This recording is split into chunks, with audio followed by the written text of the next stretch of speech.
Hi everyone, Connor from Zenfinex here with the first of the educational videos that we are going to provide to you on this channel.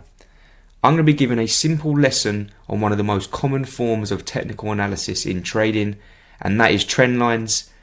I'm going to structure this video in a way that you will easily understand the three different types of trends and then how actually to draw and utilize trend lines on the chart. Okay, so let's start with the types of trends first, and there are three that you need to remember. We have an uptrend, a downtrend, and a sideways trend / a ranging market. Okay?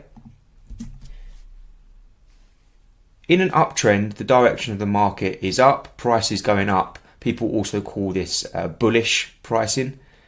Also in an uptrend, the market will make consecutive higher highs and higher lows. And just remember this because I'm going to go through some examples very soon.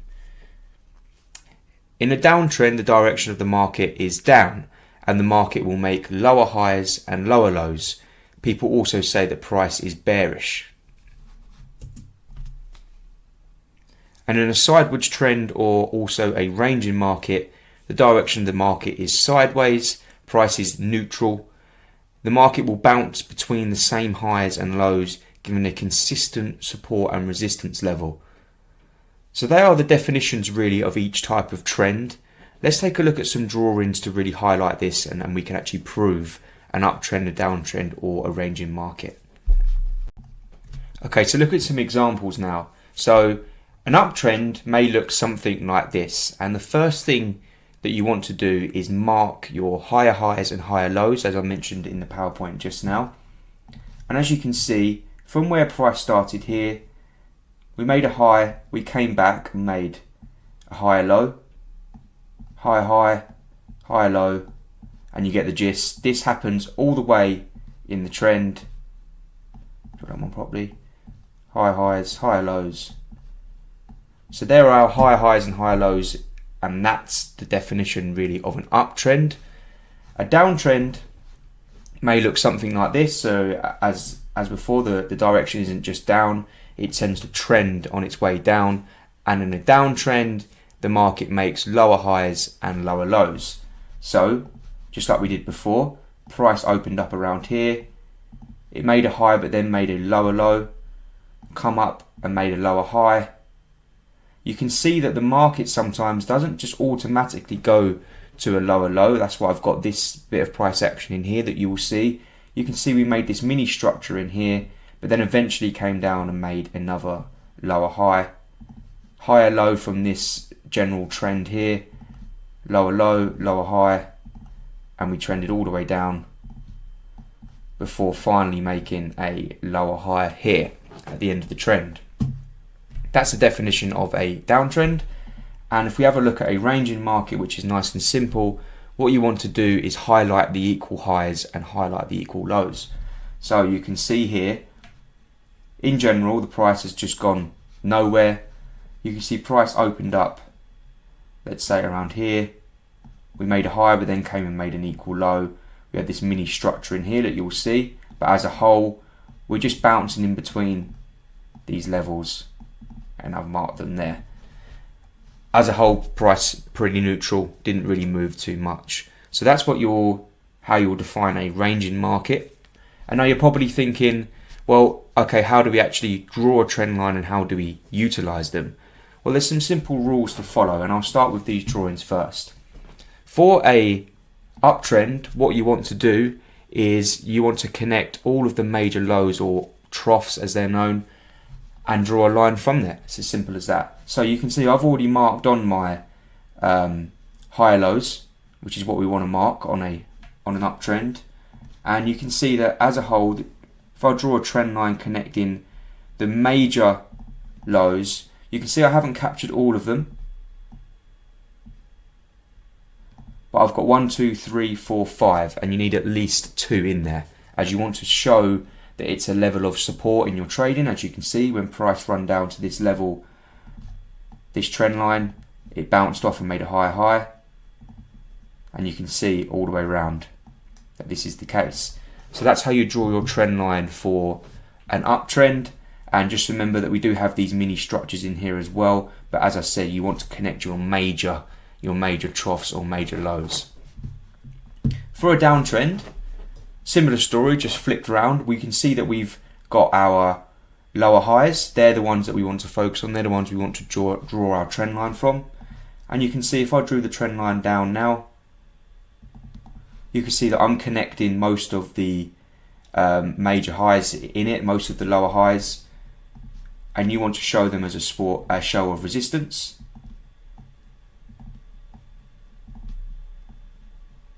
And you can see these levels here that I've done that. Hi guys, thank you for listening to this video. Just really quickly wanted to touch on a really exciting offer we have on the website. It's a limited time offer, and if you head over to zenfinex.co.uk, you will see the offer in front of you straight away. And this is that you can trade Forex on a standard account with raw spread plus zero commission. And now Zenfinex is also an FCA and no dealing desk execution broker. If you are interested in this offer, you can get in touch with the team by clicking learn more, or you can simply go to open an account where you can start the application process. That's how you draw a downtrend. The same rules apply. You need at least 2 of the lower highs in there to show the general trend of the market. Again, you'll have these mini structures in between, but as a whole, the structure is moving to the downside, and these are the major higher lows that we can see, or resistance levels. And if we have a look at a ranging market, you can see that we've marked the equal lows and equal highs along the way. And to draw our trend line, we simply, we simply go across the highs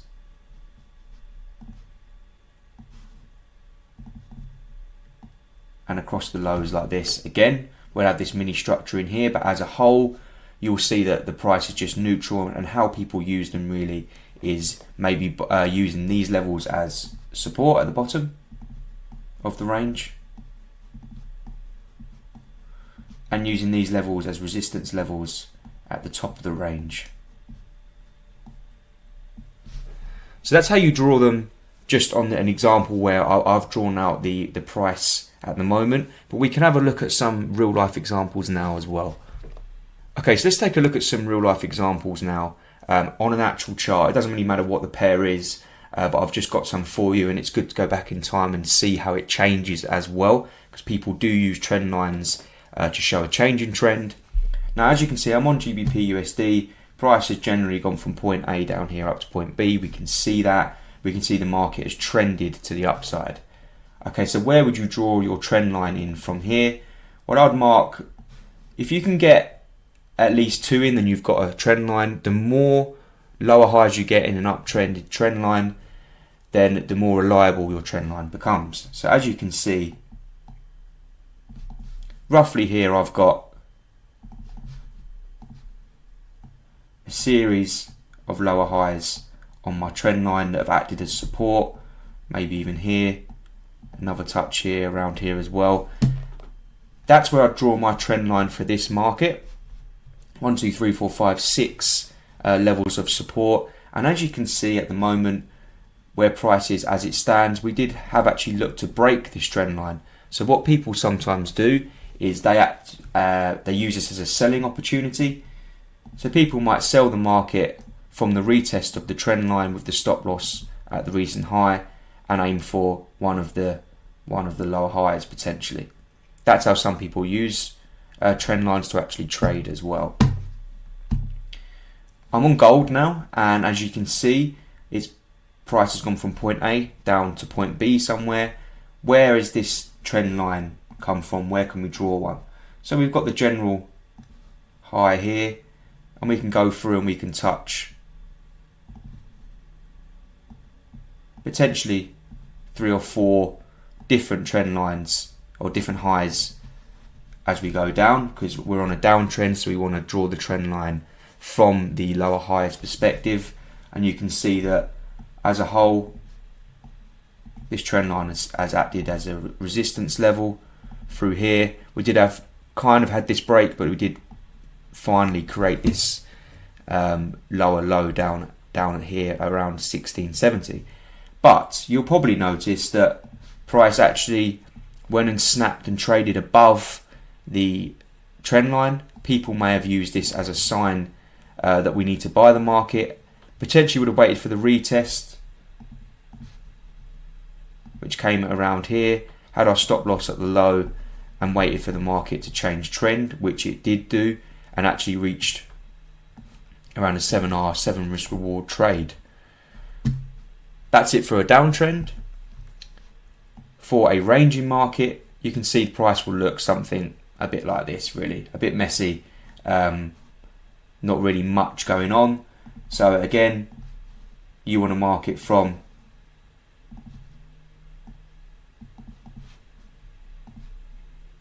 your major highs and lows. You do get some wicks below, but as a whole, price didn't really move from there. How people use these ranging markets is they wait for a break above or below the highs or the lows of the range. You can see that we had the break here, a second break, then the retest, and as you can see, price then started to move into an uptrend and actually would have provided a great trading opportunity from this ranging market.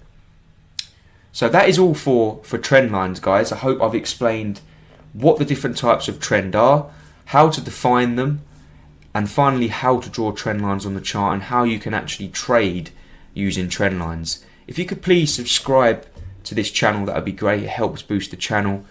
Any likes or comments you have, please drop all the comments you have in the comment section. We do read every single comment and reply to them as well. I hope you all enjoyed this video, and I'll catch you all for the next educational video. Cheers.